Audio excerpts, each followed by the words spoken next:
Hello, streaming to live. I'm Gordon with Unlock Your Bioenergy. Today is Saturday, March 28th, 2026. And today, I want to talk about, are you thinking about peptides? I ask you this question because if you are, you need to know what I'm about to share with you today. And I say this because there is a lot of confusion in what I'm seeing, and people will say anything to get you to buy something, and I don't particularly like that, largely because I am an old school kind of person, and I think about what has been done in the past and how things have kind of changed in a way. The word peptide is kind of exciting in today's world, and a lot of people are uh, promoting it, saying, "Oh, it's the latest and greatest thing," especially if you're involved in fitness and you want to get that physique that you've always desired, and you want to cheat your way through it. It's kind of like taking steroids if you think about it. It's not good, and I want to elaborate on the details associated with why I'm saying what I'm saying. And I'm going to start first with the topic of what is or how is BPC 157 synthesized. And so this is one of those peptides that's been floating in the market now for, I don't know, the past year or so, maybe a little more. And when you read the screen, it says BPC 157 is synthesized entirely in a laboratory using solid phase peptide synthesis, a chemical process that builds the 15 amino acids sequence: glycine, glutamine, it goes on and on, glycine, lysine, alanine, ASP. I don't know what the acronym is for ASP. Alanine, glycine, leucine, and valine. So one amino acid at a time on a polymer resin. Polymer. Polymer, okay. The process involves several critical steps: resin selection, such as Wang resin, 4-methyl chloromethyl resin. So more chemical, a 2-chloral trityl chloromethyl resin is used as a solid support. Amino acid coupling, amino acids with FMOC protection, and sequentially attached to the resin using coupling agents like DIC, HOBT, whatever these things are. Deep protection and cleavage. After the chain is complete, the FMOC protecting groups are removed and the peptide is cleaved from the resin and deprotected simultaneously using a cocktail typically containing trifluoroacetic acid, TFA, scavengers like water and thionisol, whatever that is, and other reagents. Purification. The resulting crude peptide is blah, blah, blah. Freeze drying, blah, blah, blah. And then this is an interesting thing that it states here. While the peptide sequence is derived from a protein found in human gastric juice, the final byproduct is 100% synthetic and not extracted from natural tissue. Advanced methods may utilize microwave radiation, well, that's not good, to accelerate reaction times and improve yields during the synthesis cycle. So, if you know what human gastric juice is, well, let's just have a quick look here. What is human gastric juice? Human gastric juice is a strong acidic fluid, a pH of 1 to 3, secreted by specialized glands in the stomach lining. Primarily consisting of hydrochloric acid, pepsinogen, converted to the enzyme pepsin, gastric lipase, mucus, and intrinsic factor. Well, isn't that interesting? If you know anything about stomach acid, I'm like, oh, really? In order to have a proper digestive system that functions at high level, you need to have that pH, stomach acid at a pH between 1 and 2, like seriously, that low. And that means that there's lots of hydrogen and there's lots of sodium. So what two things from a chemistry standpoint makes strong stomach acid? Well, gee, if you are putting a pinch of salt underneath your tongue and letting it dissolve, if it's good salt, such as, when I'm talking about salt, I'm not talking about table salt. I'm talking about mineralized salt, like Celtic sea salt or Redmond real salt or Baja gold salt. Basically, these are salts that have usually the three variations of magnesium that your body needs in order for water to be pulled into the cell, but most importantly has the sodium in a soluble format. And when you combine that with the cleanest and most absorbable water, what do you think happens? Then you have gastric juices that are able to, one, break down proteins and synthesize them. So are you wasting your money if you're buying BPC 157? You're not fixing the problem, because you always need to eat. You're never going to stop eating. So I just find it, it's wrong. How did we get here to this point? Did we need to have BPC 157? Did we all of a sudden forget how to eat? If you forgot how to eat, then there's a major problem. I'm just saying.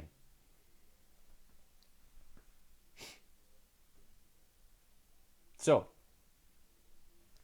I've got another presentation, another thing here I want to talk about, which I think is very well done. And I'm going to play this presentation for you. Let's have a quick listen to what this man says. If anybody knows who this is Dr. Berg.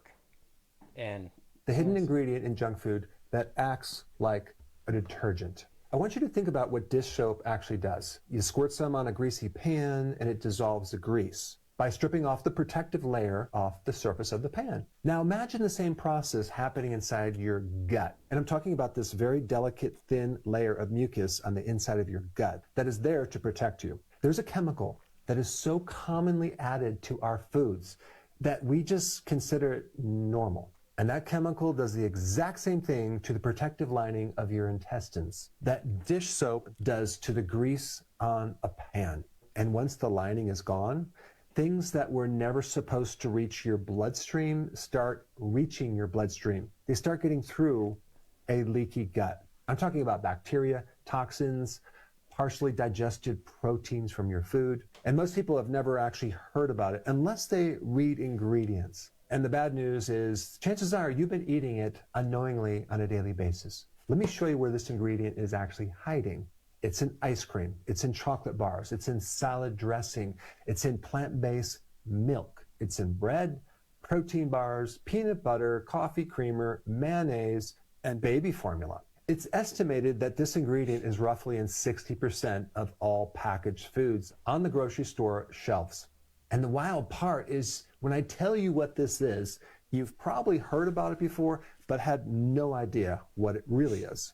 It goes by names like polysorbate 80, mono and diglycerides, carboxymethyl cellulose, and something called carrageenan.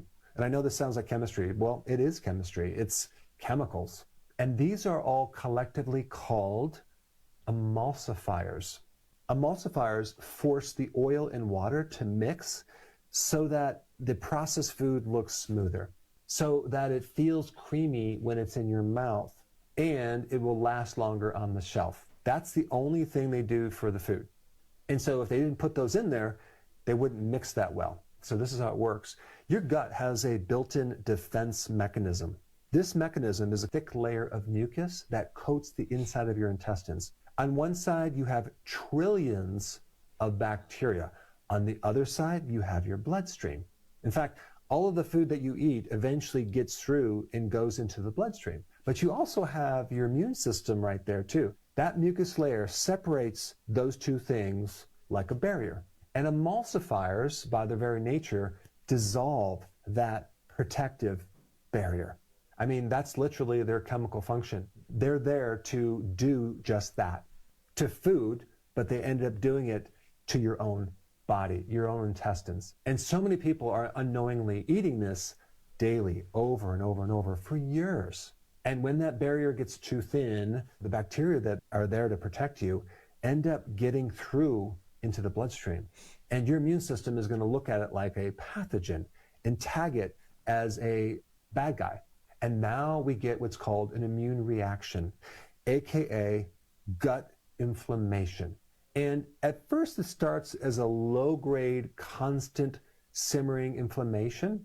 But over time, if you keep inflaming it, it gets worse and worse and worse until it starts to wear down the inside of your colon. And then from there you get scar tissue, and then you have problems absorbing nutrients. There are many downstream consequences of this that go way beyond just the feeling of bloating. Because whatever's going on in your gut, you're going to feel up here as well. So you might feel brain fog. You might feel very heavy and sluggish and can't really think clearly after you eat. The things that you used to eat now bother you. And so it's really not always about the food. It's about certain ingredients in food, or if you want to call it that, that can actually start this process. The hidden ingredient in junk food that acts like a detergent. So, why am I bringing this up? Because it connects with what I just talked about from the digestive system standpoint. If your body, if you're putting these things inside your body, is it kind of like a bait and switch? It sounds like it to me, because you're not going to have these issues if you're not, if you know, like, if your body has problems synthesizing the peptides, you don't have the stomach acid, the gastric juices to break down the foods. People have discomfort. And they say, oh, you know, if you're going to the gym and you want to get, you know, more out of your efforts, here, I got a solution for you. Really? Is that the solution?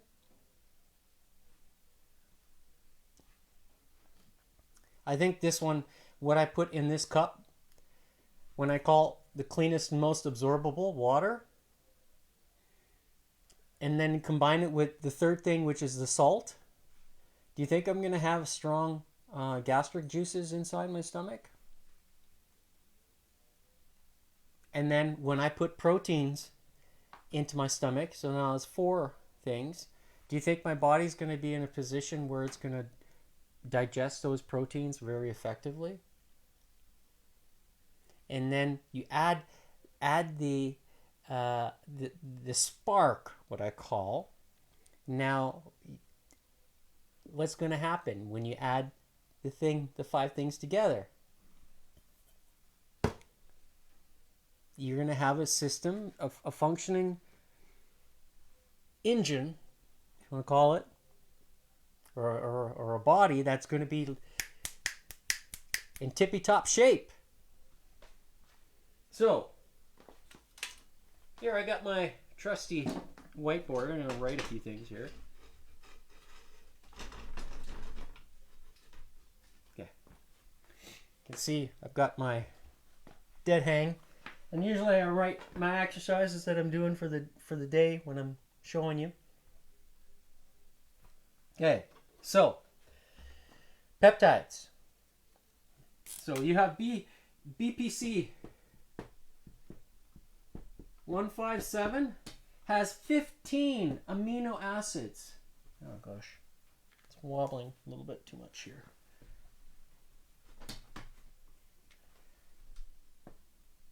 15 amino acids. Oh goodness, now I can't write.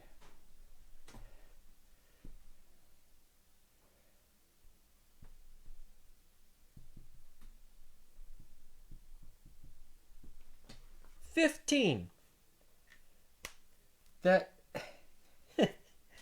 if your stomach doesn't have strong gastric juices, guess what? It doesn't matter if you eat eggs.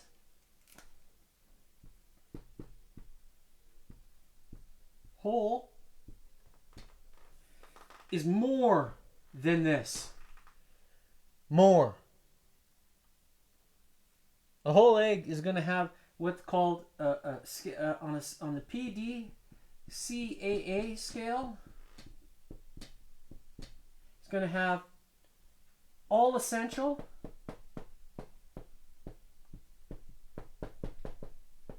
amino acids. All of them. And what are you paying for this?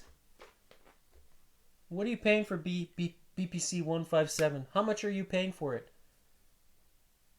Really? How many eggs do you think you can eat before you factor in the cost of that? How many eggs?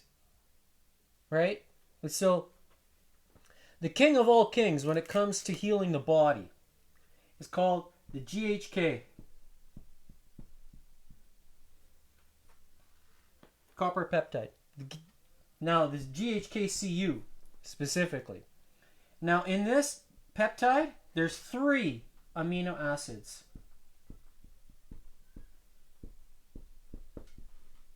Okay? If you eat eggs daily, do you think that this is going to synthesize correctly when you eat, after you eat the egg? If you have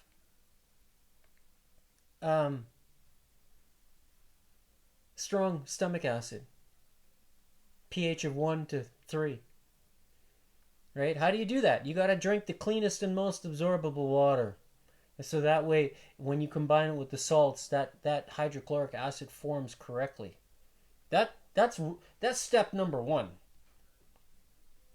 And this is why I'm so persistent about talking about water. It is so important. And because when you put the proteins inside your stomach, you want you want your body to synthesize GHK and then also AHK. There's not enough. Wonder if I can. Yeah, I'll fix this so you can. AHK, yes. Okay, Elon.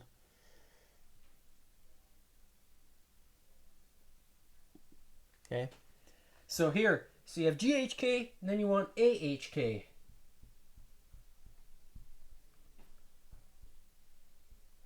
CU. These are apples and oranges peptides, but your body synthesizes them. This one here is glycine for GHK, glycine, histidine, and lysine. For AHK, it's alanine, histidine, and lysine. So, and you get all those amino acids from eggs. Eat eggs. And then copper, you want to get it from sources that have them. Copper is found in all kinds of things. In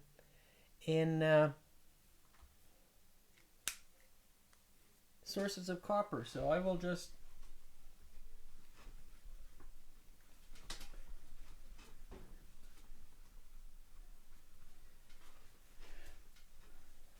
here. So GHK I said here.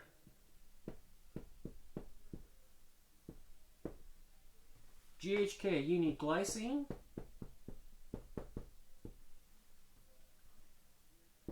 so 3 amino acids.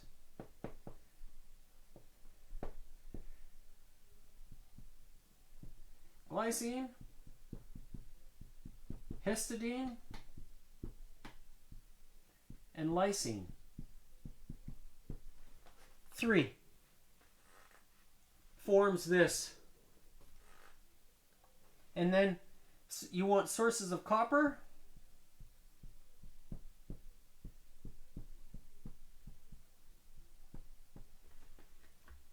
What are good sources? One of them is sesame seeds.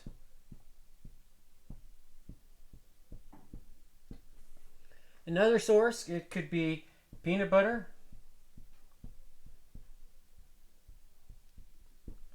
Now you want a natural peanut butter, or you eat peanuts. Crack the shell. What else? Pitted dates.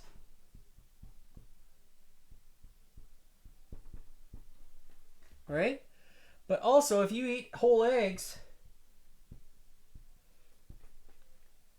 usually there's going to be there's probably some copper in it too.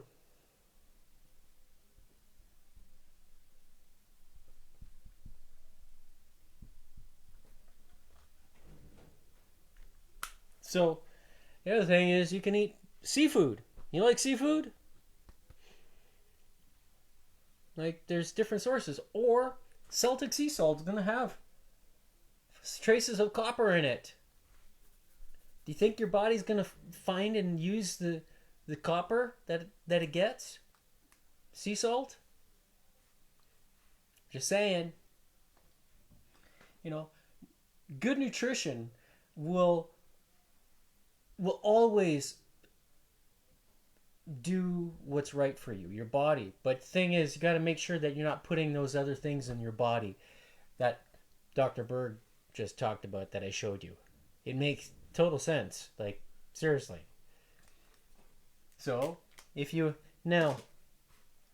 want to trigger the GHK synthesis inside the body, now it's one thing to have all the pieces together. In order for all of this, the GHK to be synthesized in the body also needs some help. And that help comes from the sun.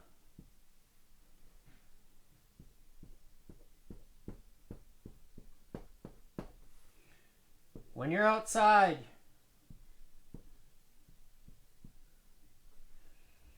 and the sunshine is shining on you, okay? Before I came down, the sun is shining today. You can kind of see the window. It's quite bright today. I actually went into the sunlight and I closed my eyes and I looked and I put my face directly against, looking up at the sun.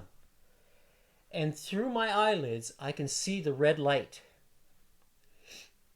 piercing through the skin of my eyelids. I can see it. And after, a couple minutes, then it changed. I noticed a difference. And a lot of that has to do with your body's signal, or your eyes are changing, your pupils behind, because I'm looking at the sun with my eyes closed, essentially. That's what I was doing. And I could see the red light. I could see that infrared light that I shared and talked about yesterday. Okay? Now, that light, that red, that infrared, is what triggers the process of photobiomodulation.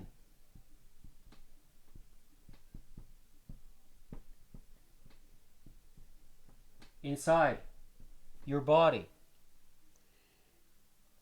And that's what, when you have the 3 amino acids present,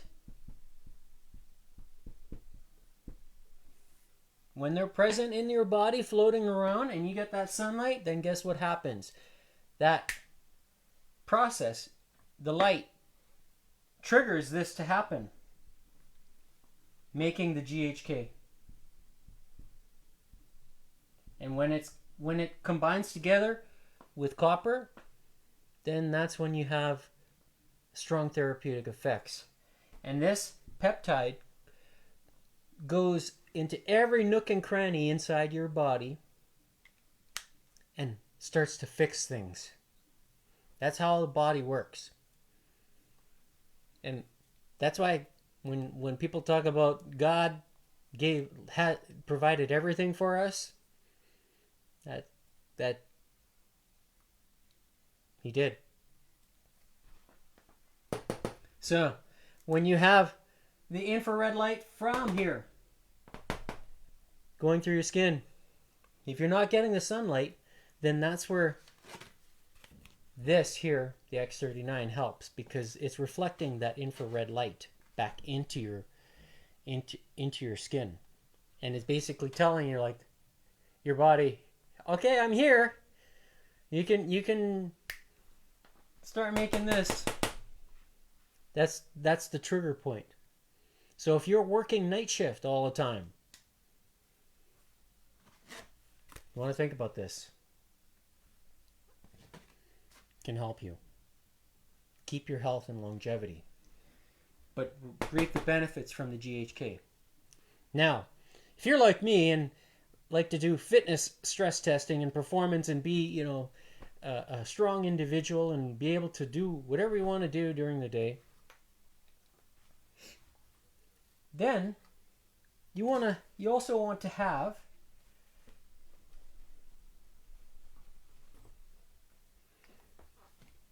the AHK.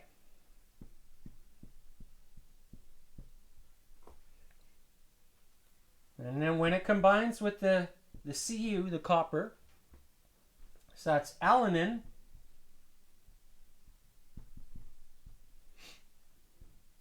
histidine, and lysine,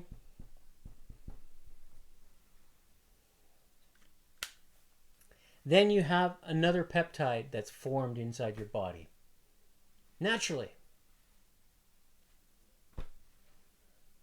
And that's a second one that has very strong therapeutic effects.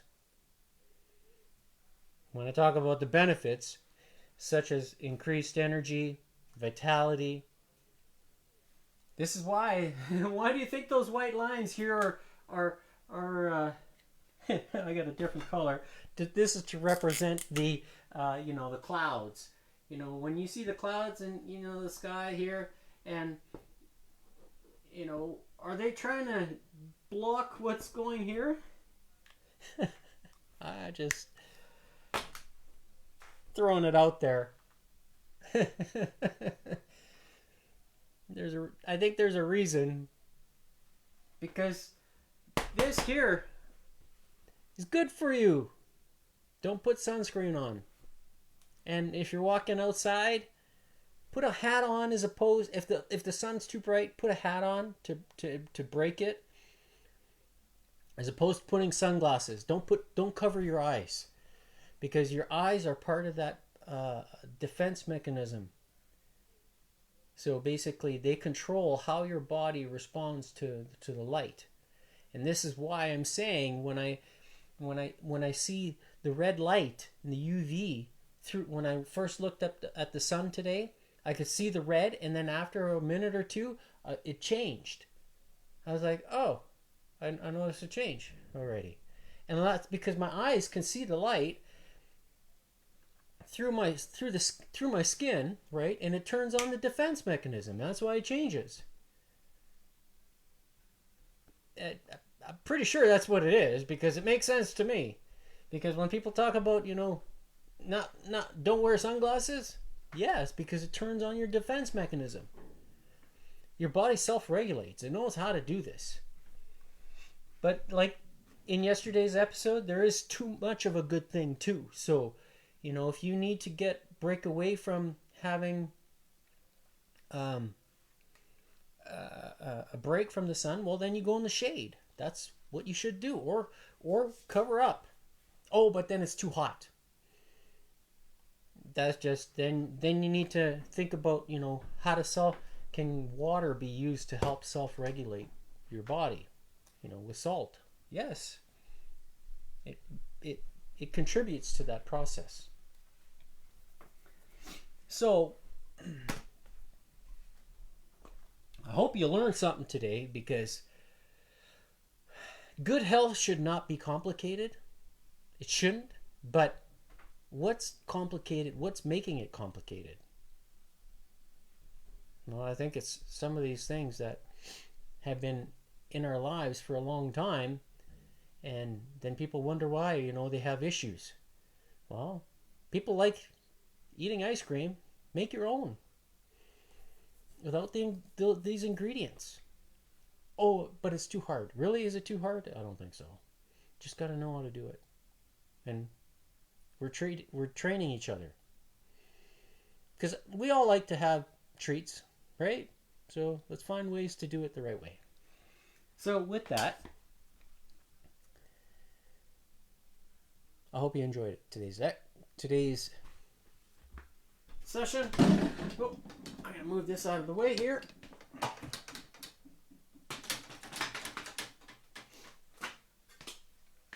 And now you know why I talk about water so passionately, because it's a crucial piece. It's one of the pillars that I talk about that's necessary for your body to function at its most efficient and consistent way. Consistency is boring. I said it before and I'll say it again. But it works. And there's nothing you can tell me to convince me otherwise. There's nothing. Because I wouldn't be experiencing the things that I have been. It's not a fluke. So today I am wearing the X49 and the X39 here. And I will be doing the 10-minute high-intensity interval training session. And then I will attempt to do the fitness stress test at 224 beats per minute. And we'll see how it goes today. I don't know. I feel good. I slept good, so I think that's going to be a good reason to maybe be successful in the test today. And without further ado, let's begin. So, before I forget here, I'm just going to turn this back on. And I just realized my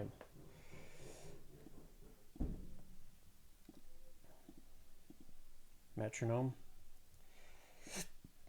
All right. So in yesterday's Feel It Friday session, I flipped the cards. It was a good hard workout. It was hard. I'll say that. That's for sure. Because I was tired last night. Dozing off on the couch while trying to work on the computer to do the video stuff. So I'm going to turn our heart rate monitor on. So you're going to see here, there it's reading.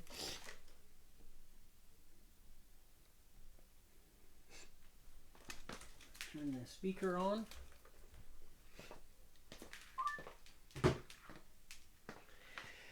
So I will set the tempo for the high intensity at 165, which is the same tempo that I did yesterday. So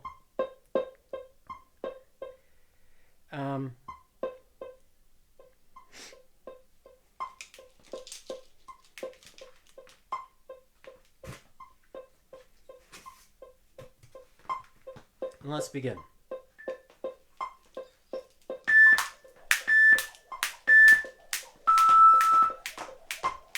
So today I'm using the Buddy Lee Rope Master.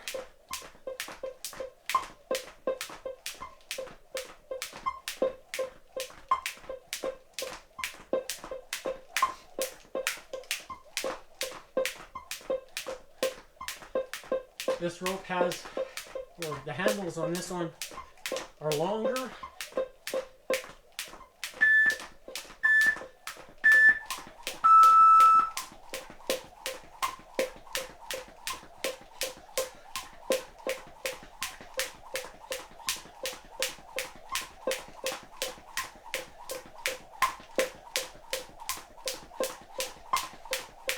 So high knees.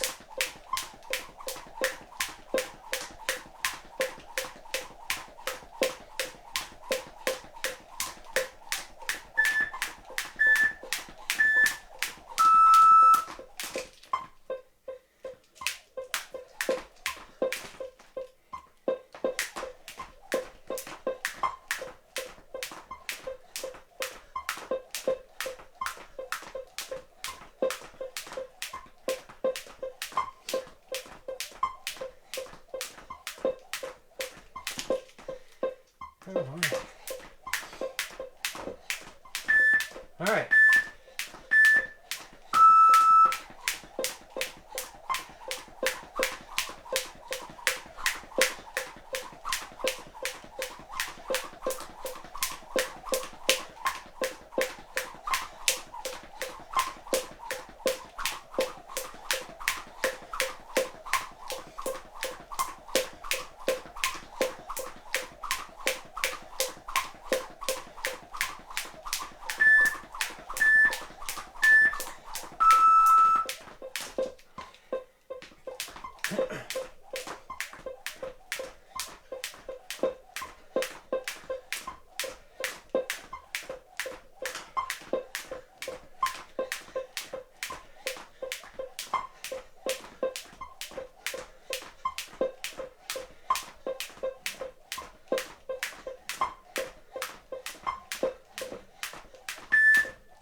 Really?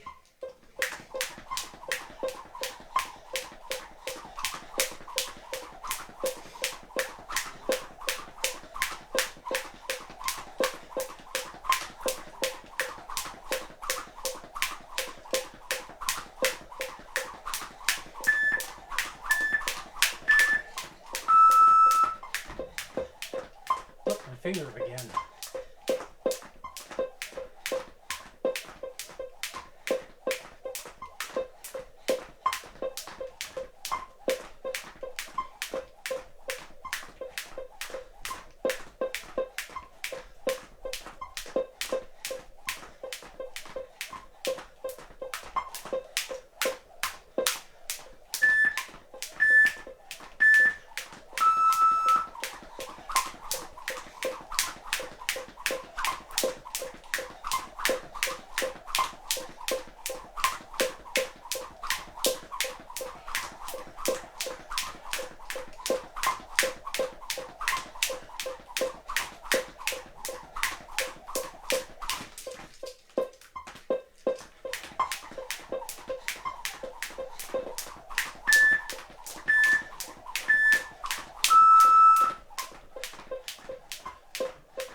Ah.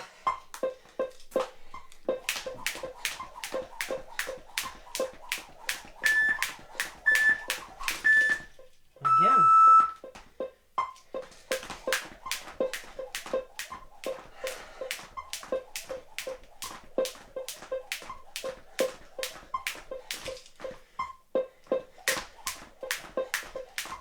The rope is shorter than what I normally skip with.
All right.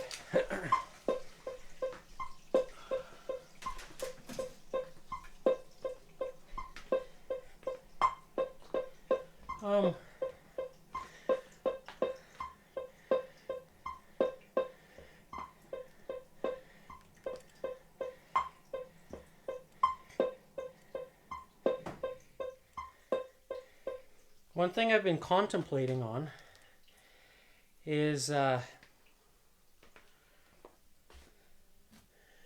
trying the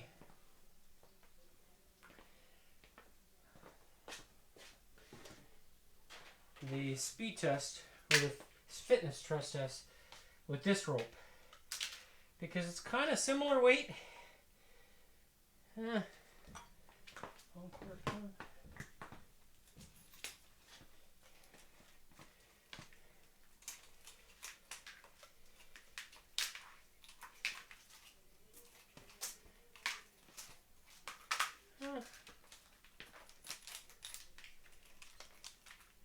I have to take these handles off to really kind of tell.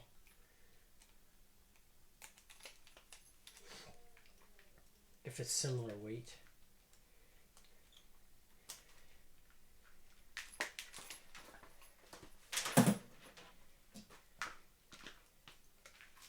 Yeah, it's close.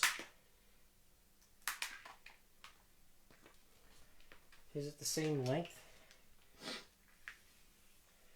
Yeah, pretty close. Maybe slightly different. I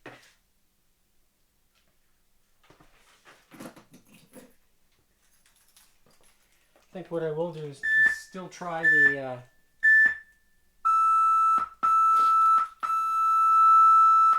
stress test with this rope, which I have been using now for a long time.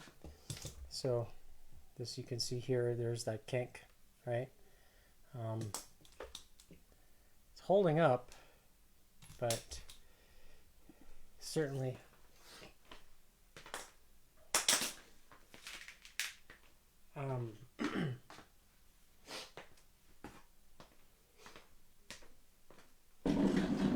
certainly starting to age. Just gonna grab some more water here. I feel good today. So it's going to be interesting to see how this stress test goes.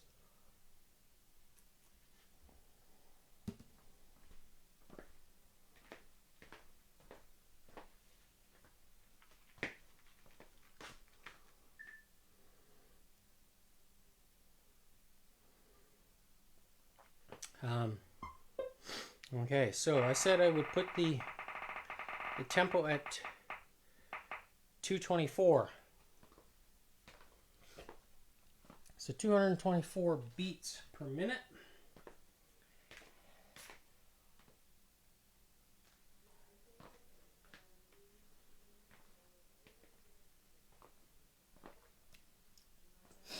So that means 7 times.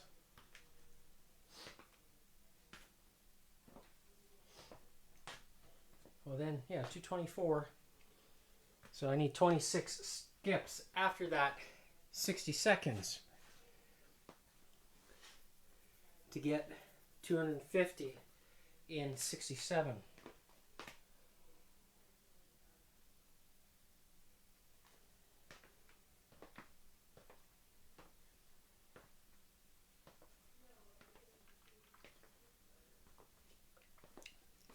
So that's a, how would you say, a window of 7 seconds to get that 26 skips.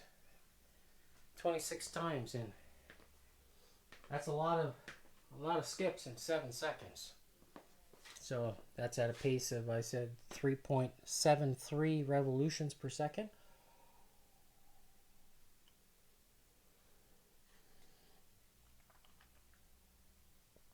So that means 62 and a half of those sequences. So you have the bing, ding, ding, ding, bing, ding, ding, ding.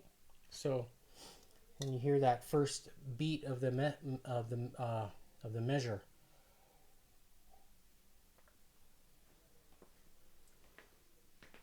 so it's 0, 1, 2, 3, 4, 5, 6, 7, counting up to 62, and then have a half a 1, 2, then that's 250 skips.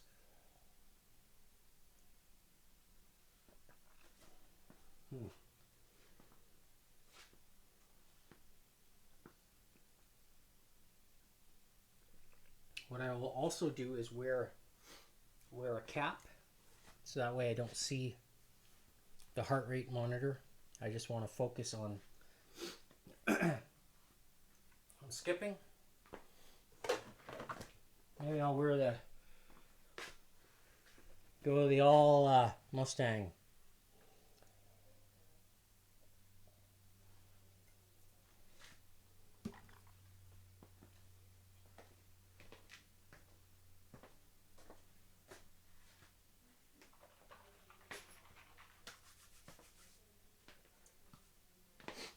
All right, so my heart rate has just really recovered nicely, and I'm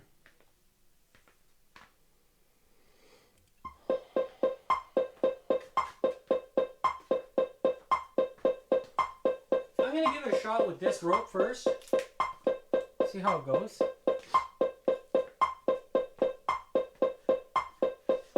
And then I will consider trying the beaded rope, which is similar length and slash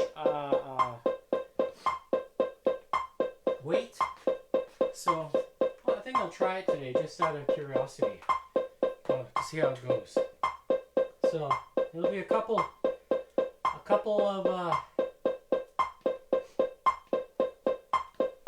you know what, I'm just gonna, if I look up at the screen and I'll see my heart rate, and then that'll give me a motivation to keep going. I think I'm gonna use it differently today because I can see it on the screen in front of me.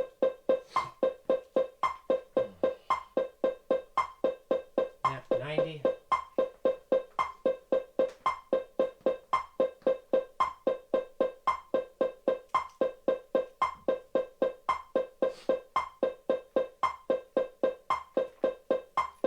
All right.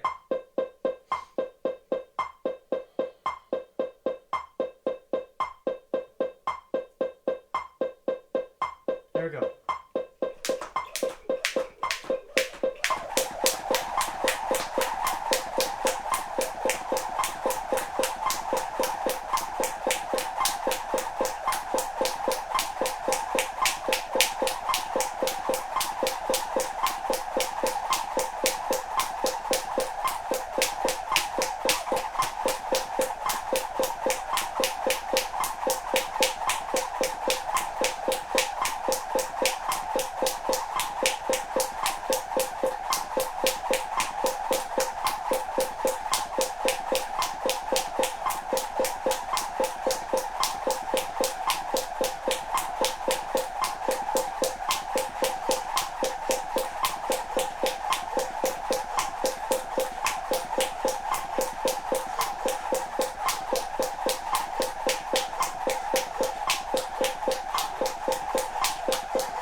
Wow.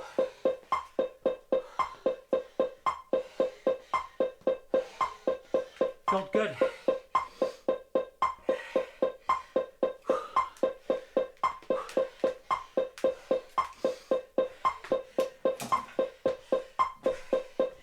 I think I was short.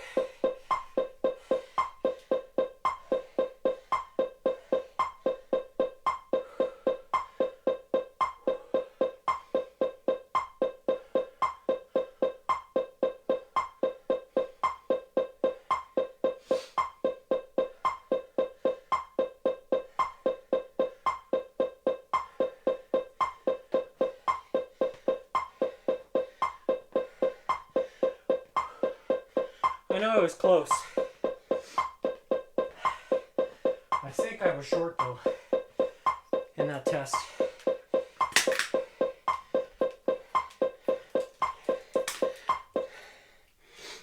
So I'm going to try it with the other rope here.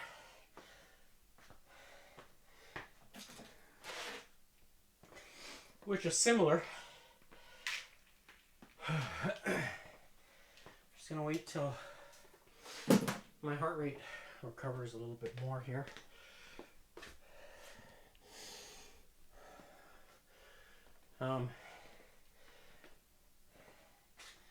I just focused more on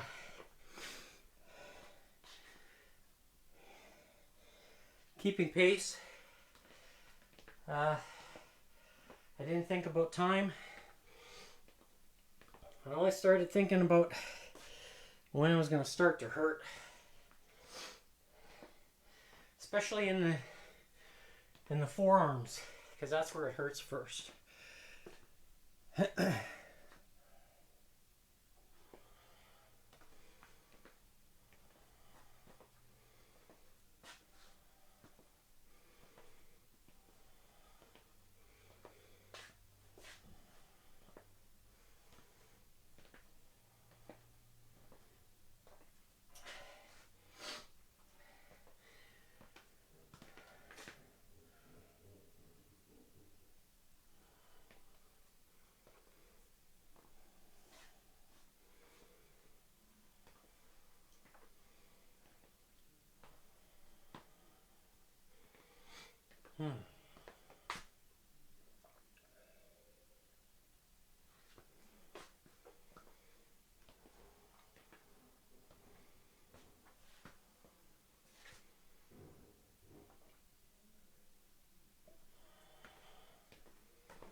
So,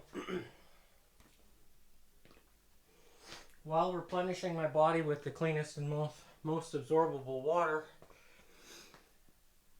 giving my body the chance to circulate the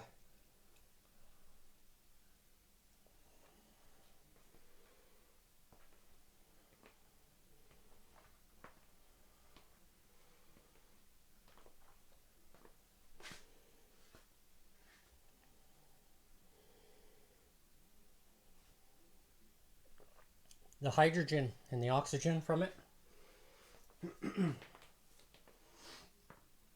Because those two pieces are important.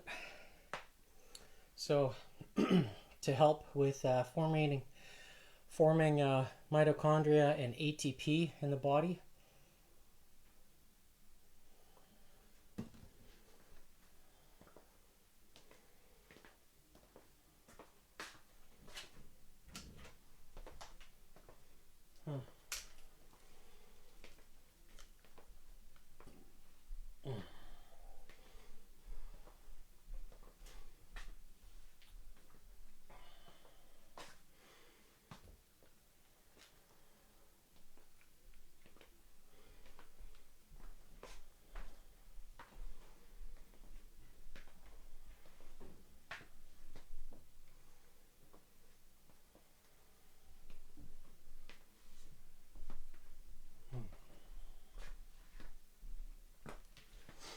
All right, so I'm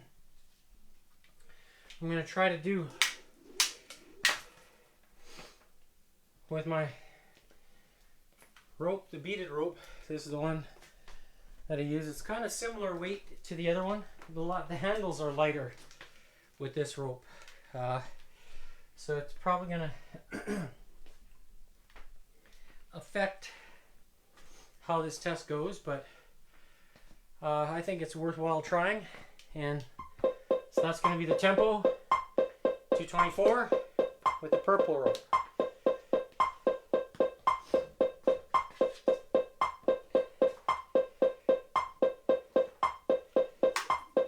And I'm going to keep going until I can't go anymore, or until I trip.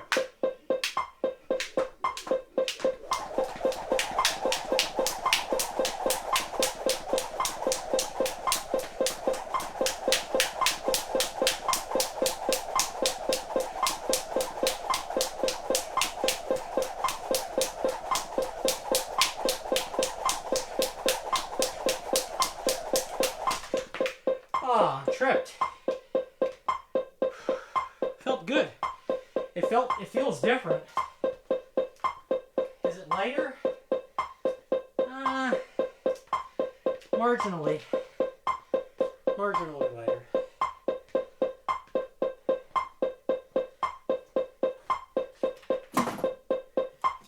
I'm gonna try this rope. What the heck? I'm gonna try it.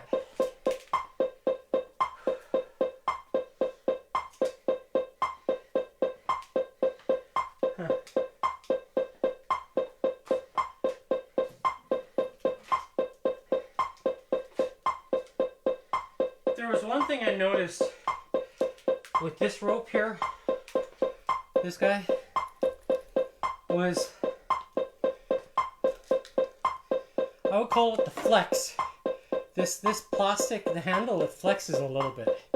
It's not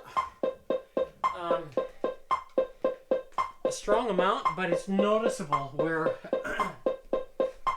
with the black rope, the handle is, there's less slop in it,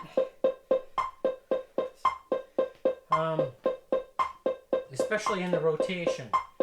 Now, this one here will have, this one doesn't have any slop in it. It's very tight, and because of that, I'm sure I'm going to notice a difference. This one here has the least amount of slop.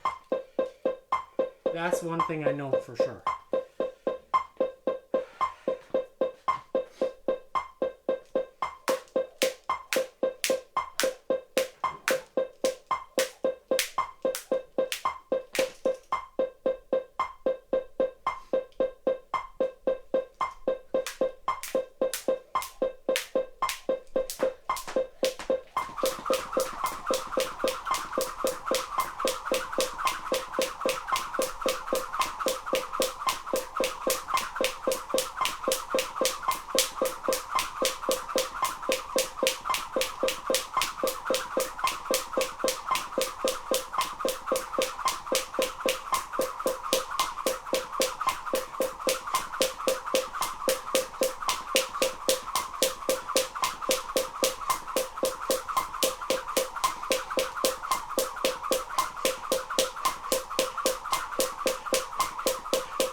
Wow.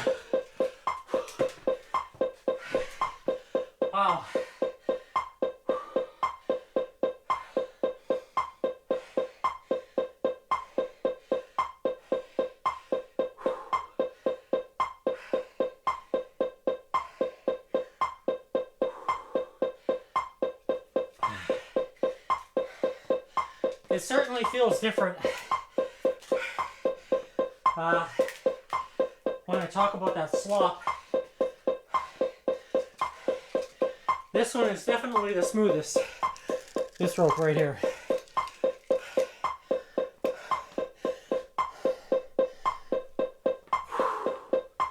Wow. This rope is smooth. Very smooth. When it comes to practicing that speed, that tempo,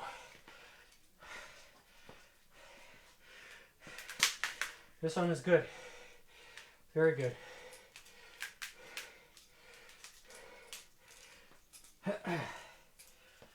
Wow.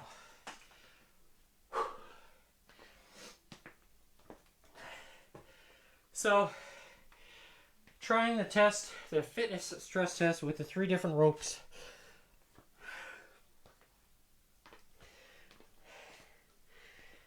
I think it's safe to say you know which one I like the most. So, let's have a look at the heart rate monitor, heart rate results for today. So, today's date stamp, March 28th, 2026. Starting time at 2 p.m. Mountain Standard Time. And, okay.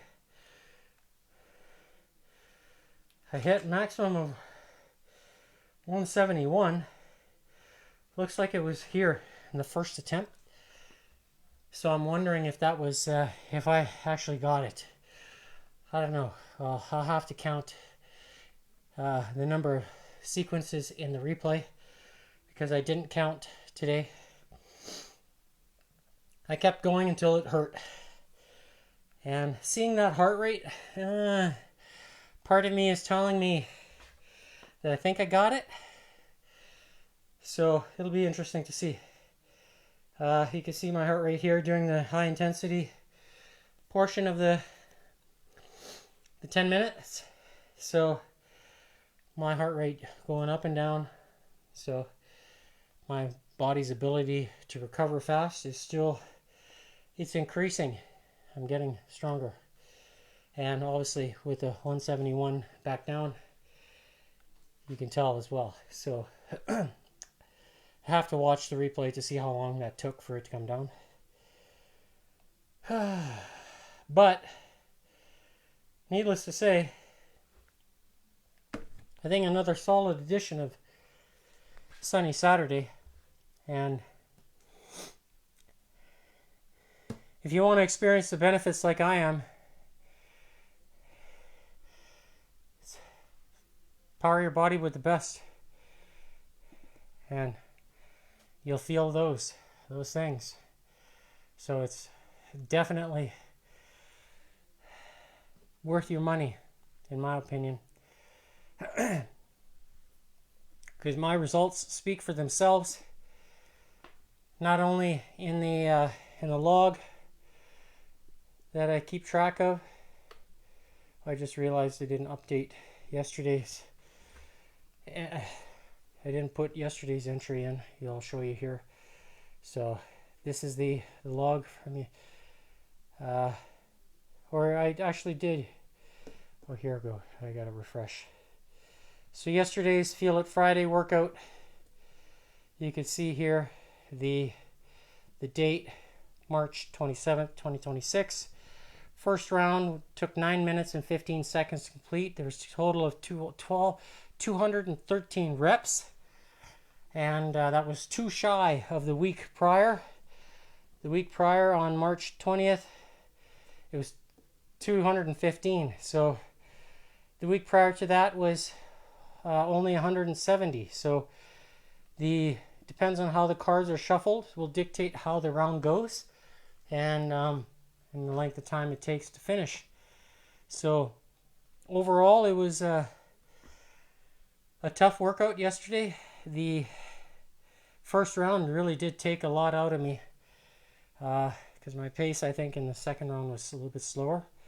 But if there was one thing I noticed as well yesterday, when I look at the cardio results, again, you can see how fast my heart rate is dropping and how quickly it recovers after each sequence of face cards. It changes. So it wasn't as consistently, growing like that in previous weeks. Like even a month ago, it was more consistent. I didn't have the mountain peaks in the heart rate, and I attribute the changes to the use of the X49, which began on February 16th. So prior to that, if you looked at the Feel It Friday sessions, you'll see that my heart rate recovery was not as strong. And now I'm seeing it. It's happening. So to me, that's a clear change of what I've experienced with the use of that, and it's showing my before and after heart rate results. So when the founder of the company talks about improved cardiovascular strength, yeah, I agree with that, because combined, I've always been drinking the water. That's been steady, consistent with me. And now adding the X49, it's showing. And we'll see how the results go with when I tabulate from today's fitness stress test to see if I actually reached my goal of 224. 224 is kind of easy now. I know I can skip faster at that pace, but can I? Where's the maximum amount? How long can I hold that fastest pace for? Because there are people in the skipping community, I'll call it that can skip faster for 30 seconds, but to hold that pace for, let's say, like 260, for example, can you hold it for 60 seconds? That's pretty hard. I would say it's pretty hard, because your feet have to be quite synchronized with the computer up here, and to move it faster like this, not as high, that requires a lot of practice and mind muscle connection. So that's really activating the type 2 fibers, but very, very it's not a full extension. So basically, type 2 is generally explosive for its entire range of motion. So let's say if you're going to jump and touch the ceiling, will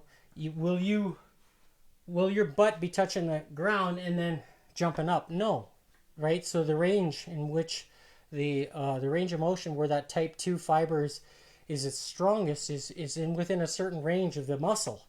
So now when you're talking about skipping, is it the type 2 strongest at the beginning range of its movement, or is it more in the central part of its movement or its range of motion? So part of me thinks about these things as far as how the muscle fiber can contribute or not contribute to a particular test that you're doing. So something I'm going to think about and ponder about for a while. Probably overnight I'll sleep on it, and perhaps I will talk more about it on Monday. But with that, hope you enjoyed today's session, and we'll see you on Monday. Sleep well, eat well, and we'll see you then. Bye.